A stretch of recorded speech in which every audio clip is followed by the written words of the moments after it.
Hamlin Park has all kinds of different trees.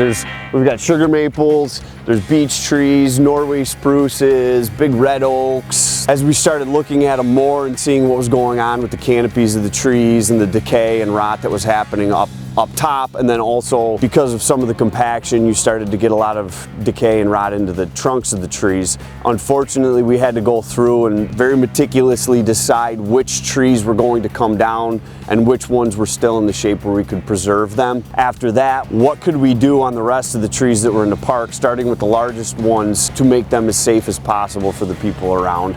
What that was focusing on major deadwood, structural issues, cracks in the limbs, things like that. Things that could be taken care of and addressed to put a tree from a high risk rating to a low risk rating. As far as I'm concerned, one of the most important things you can do on a tree is structural pruning when they're small. As the trees get larger, if they have what's called codominant stems, you're gonna end up with this more or less a wishbone effect.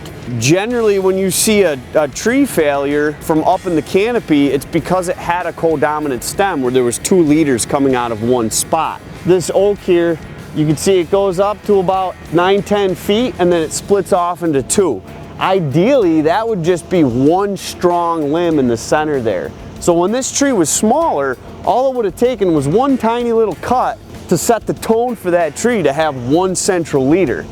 What we're going to do now is start to do what's called reducing apical dominance. We're going to cut one of those leaders back, stun its growth, and then allow that other leader to essentially grow up past it, become the winner, and then we'll slowly transition that other one out of there, or it'll stay, but because it doesn't have as much leaves to add to the growth on it, the other leader will bypass that one. The third layer was to look at the general overall health of these old mature trees and what needed to be done around the bases from just the years and years of compaction in the soil. Driving over them with lawnmowers, which is necessary. Foot traffic causes a lot of compaction on soil conditions. When park conditions, we're cleaning up all of the debris, the leaf litter, the sticks.